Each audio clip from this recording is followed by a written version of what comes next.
Student, आज हमारा topic है क्लीवेज एंड इम्प्लांटेशन।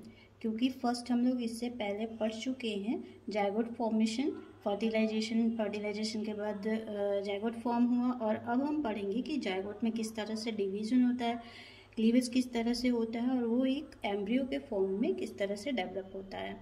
तो आज हम अपना टॉपिक स्टार्ट करते हैं क्लीवेज। क्लीवेज जो है वो रिपीटेड माइटोटिक डिवीजन होता है जाइगोट में, जिसकी वजह से सेल्स के नंबर जो हैं वो कंटिन्यूसली बढ़ते हैं। It is the repeated mitotic division of the zygote resulting in an increasing number of cells. Daughter cells generated by this divisions are termed blastomere. आप यहाँ पे देख रहे हो कि ये जाइगोट फॉर्म हुआ है, ठीक है। जाइगोट किस तरह से फॉर्म हुआ? फर्टिलाइजेशन के थ्रू। जाइगोट फॉर्म होने के बाद जब इसमें डिवीजन होता है, माइटोटिक डिवीजन, तो डॉटर सेल फॉर्म होते हैं। जैसे यहाँ 2 सेल्ड स्टेज है, जब वो 2 सेल के फॉर्म में आया, फर्स्ट क्लीवेज हुआ तो 2 सेल्ड स्टेज में आया, देन सेकेंड क्लीवेज हुआ तो वो 4 सेल स्टेज में आया। तो एक एक सेल जो होता है वो हमारा ब्लास्टोमियर कहलाता है। During early cleavage, the cell numbers double with each division, and since the zygote is still contained within the zona pellucida, successive generation of blastomere become progressively smaller or compact. इसका मतलब ये है कि यहाँ पे जब डिवीजन होता है तो फर्स्ट क्लीवेज में 2 सेल स्टेज, हर सक्सेसिव डिवीजन में वो क्या होते जाता है? डबल। जैसे 2 से 4 हुआ, 4 से 8 हुआ, 8 से 16, 16 to 32, 32 to 64, ठीक है। तो ये 4 सेल स्टेज है, ये 8 सेल स्टेज है, और फिर 16 सेल स्टेज। तो लगभग 16 सेल स्टेज को हम मोरूला बोलते हैं। और ये जितना ज़्यादा सेल जो है इसमें बढ़ते जाता है, ये कॉम्पैक्ट होते जाता है, और जाइगोट जो होता है इस 16 सेल स्टेज को हम मोरूला बोलते हैं। मोरूला का मतलब होता है, मोरूला टर्म जो है वो किससे लिया गया? मलबरी से, ठीक है। The term morula means mulberry which is what the cell mass resembles. The cell of the morula are segregated into an inner cell mass and an outer cell mass and will eventually become hollow to form the blastocyst. ये जो 16 cell stage है, इसके बाद वो किस में आएगा? 32 में, 32, 64। इसमें इस तरह से जब डिवीजन होते जाता है तो फिर इसके जो सेल्स हैं उनमें रीअरेंजमेंट स्टार्ट होता है, और वो इनर मास और आउटर मास में डिवाइड होते चले जाते हैं।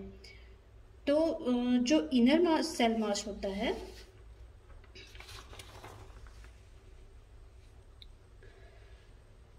इनर सेल मास जो होता है वो फॉर्मेटिव सेल्स होते हैं, और जो बाहर के जो सेल होते हैं, जो आउटर सेल मास होता है, जिसको हम लोग ट्रोफो एक्टोडर्म भी बोलते हैं, ट्रोफोब्लास्ट सेल्स भी बोलते हैं। तो लगभग day 4, around day 4 of development, fluid begins to accumulate in the morula causing the formation of an cavity within the centre. अब इसके अंदर में, सेंटर में किस तरह से कैविटी फॉर्म हुआ? जो बाहर के सेल थे वो क्या बना रहे हैं? आउटर सेल मास बना रहे हैं, जिसको हम लोग ट्रोफोब्लास्ट सेल्स बोलते हैं। और जो अंदर के सेल्स थे वो क्या होते हैं? पूरे में अरेंज होने की बजाय वो एक साइड में अरेंज होना स्टार्ट हो जाते हैं। तो एक साइड में अरेंज होने की वजह से यहाँ पे क्या हो जाता है? कैविटी फॉर्म हो जाती है, और ये कैविटी जो होती है वो ब्लास्टोसील कहलाती है। और इस तरह जो मोरूला होता है उसको हम लोग ब्लास्टोसिस्ट कहते हैं। सेल का जो इनर सेल मास होता है वो एक पोल की तरफ एग्रीगेट हो जाता है, और ये जो सेल्स हैं वो जो इनर सेल मास के जो सेल्स होते हैं वो जर्म लेयर्स के जो जर्म लेयर्स होते हैं, मतलब ये ऑर्गन्स, टिश्यूज वगैरह एम्ब्रियो के फॉर्म करने का काम करेंगे, इसलिए हम इसको एम्ब्रियोब्लास्ट भी कहते हैं। आउटर सेल मास जो होता है वो ट्रोपोब्लास्ट होता है, और ये extra embryonic supportive membrane form करने का काम करता है। अब यहाँ पे आप देख रहे होगे सबसे बाहर में क्या है? Zona pellucida. तो जोना पेलुसिडा का भी बहुत इंपॉर्टेंट रोल होता है। ये ब्लास्टोसिस्ट को इम्प्लांटेशन में हेल्प करता है, मतलब इसको एबनॉर्मल साइट में इम्प्लांट होने नहीं देता है। जो ट्रोफोब्लास्टिक सेल्स होते हैं, ये जो आप देख रहे होगे आउटर सेल मास जो ट्रोफोब्लास्टिक सेल्स होते हैं वो एक तरह का हार्मोन सिक्रेट करते हैं जिसको हम लोग ह्यूमन कोरियोनिक गोनेडोट्रोपिन हार्मोन बोलते हैं, HCG हार्मोन। तो HCG हार्मोन्स का क्या काम होता है? तो HCG हार्मोन्स जो होते हैं वो कार्पस ल्यूटियम, जो हम लोग पहले देख चुके हैं, कार्पस ल्यूटियम को मेंटेन करने का काम करता है। और कार्पस ल्यूटियम जो होता है वो क्या करता है? प्रोजेस्टेरोन की सिक्रेशन को स्टिमुलेट करता है। अब ये HCG हार्मोन्स एंडोमेट्रियम को मेंटेन रखने का भी काम करता है, मेंस्ट्रुएशन प्रिवेंट करता है, म्यूकस सिक्रेशन को इंक्रीज करता है। तो ये सब HCG के फंक्शन थे, ह्यूमन कोरियोनिक गोनेडोट्रोपिन हार्मोन के फंक्शन, जो कि कहाँ से सिक्रेट हो रहे हैं? ये ट्रोफोब्लास्टिक सेल से। ठीक है, तो अब आप देख चुके होंगे ये ब्लास्टुला का फॉर्मेशन किस तरह से हुआ। अब ये ब्लास्टुला जो है ये जोनो पेलोसेरा इसको इम्प्लांट होने में हेल्प करेगा। तो किस तरह से इम्प्लांट होता है उसको भी हम लोग देख लेते हैं। ये इम्प्लांटेशन का डायग्राम आप देख रहे होगे, ये फीमेल रिप्रोडक्टिव ऑर्गन का डायग्राम है, जहाँ से आप देख रहे हो कि ओवरी में किस तरह से oocyte का फॉर्मेशन हुआ। हम लोग oocyte फॉर्मेशन, oogenesis भी पढ़ चुके हैं। oocyte का फॉर्मेशन किस तरह से हुआ, फर्टिलाइजेशन किस तरह से हुआ, अब ये क्लीवेज किस तरह से हो रहा है। डे फर्स्ट में जब क्लीवेज हुआ तो 2 सेल स्टेज फॉर्म हुए, फिर 4 सेल स्टेज फॉर्म हुए, फिर 8 सेल स्टेज जो हम लोगों ने देखा, फिर 8 सेल के बाद में मोरुला फॉर्म होता है, 16 सेल स्टेज।